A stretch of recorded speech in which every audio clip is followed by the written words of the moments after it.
Hello everyone. Let's discuss about effect of training on cardiovascular system. So broadly we can say there can be two types of the training. One is the endurance and the other one is strength training. So in the endurance training, this is also known as the cardio or athletic. Means in this type of exercise you will do kind of jogging, running or sprinting or athletic activity. The other type of the training is strength training, or you can call it bodybuilding, muscle building, or gym activity, right? Gym activity.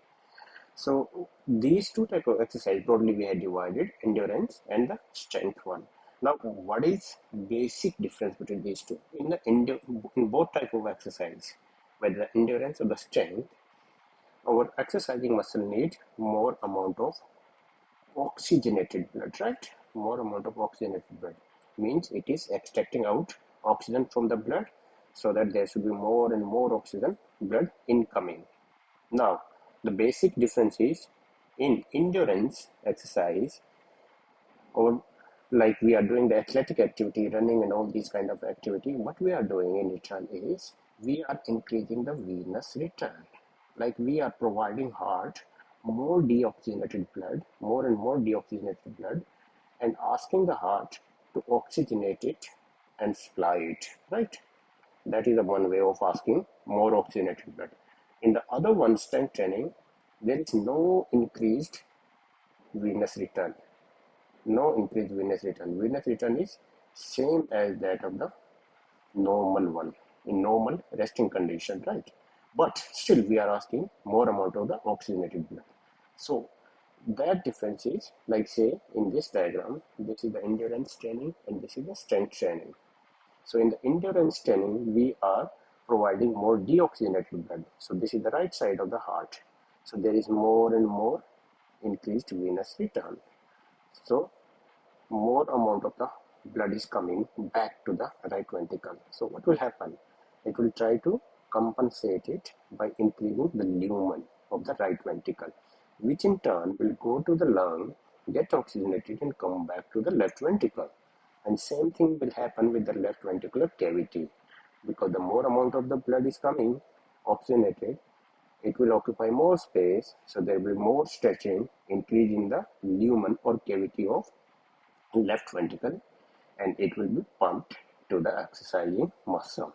So this is one way. The other one is strength training or the gymming or the bodybuilding. In what is happening in this one? There is no increased venous return. Venous return is same, so there is no change with the right ventricle cavity.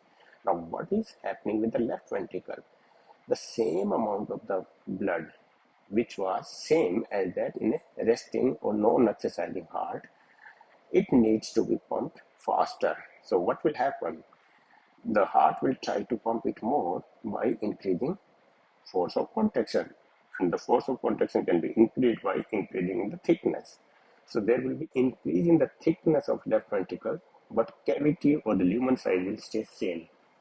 Now if we look at this one, in both endurance training heart shape as well as the strength training heart shape, what is happening with the left ventricle size? Left ventricle size, if you look from outside without doing the cross section, it is increased. So left ventricle is increased hypertrophy in both strength training and endurance training. But this type of the hypertrophy in which there is increase in the left ventricle but lumen size remains same. There is increase in the thickness. This is called as concentric left ventricular hypertrophy. And in this one, there is increase the left ventricle size. Thickness remains same, but cavity size is increased. This is known as eccentric left ventricular hypertrophy. So if you look at the other parameter, what is happening by knowing the basic idea, what is happening in the endurance training and what in strength training. In the endurance training, increased right ventricular cavity size that we discussed because of increasing the venous return, which in turn increases left ventricular cavity size. So eccentric hypertrophy. Now more amount of the venous return means more amount of end diastolic volume, and more amount of end diastolic volume will result into more stroke volume. So increased diastolic filling and increased stroke volume. Now, what will be the effect on ejection fraction? Ejection fraction is how much amount of the blood which is present at the end diastole is getting ejected out. So, the increase in end diastolic volume will be proportionate to increase in stroke volume.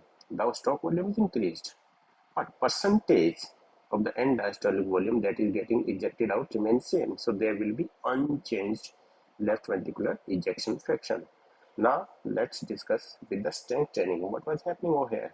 There was no increased venous return, right?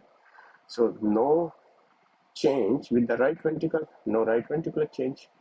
What was happening with the left ventricle? Increased left ventricular wall thickness, concentric hypertrophy, and venous return was not increased, so there was unchanged diastolic filling. Because there is increase in the thickness, whatever amount of the blood is present at the end diastole will get ejected at the same percentage or a bit more, slightly more. So left ventricular ejection fraction either remain unchanged or slightly increased. So in this way, we can say endurance training is better as compared to the strength training on the cardiovascular system. That's why endurance training is also known as cardio exercise. So cardio exercise is good for the heart as compared to the strength training. Like we have heard about the news, or we keep on hearing about the news, like Jim Rat, he was very healthy, used to go to the gym daily, but one fine day, he was exercising, and all of a sudden he collapsed. Now you know the reason. Now there is increase in the muscle mass, all these things, but it is having adverse effect on the heart. So that's all regarding this one. Hope you liked it.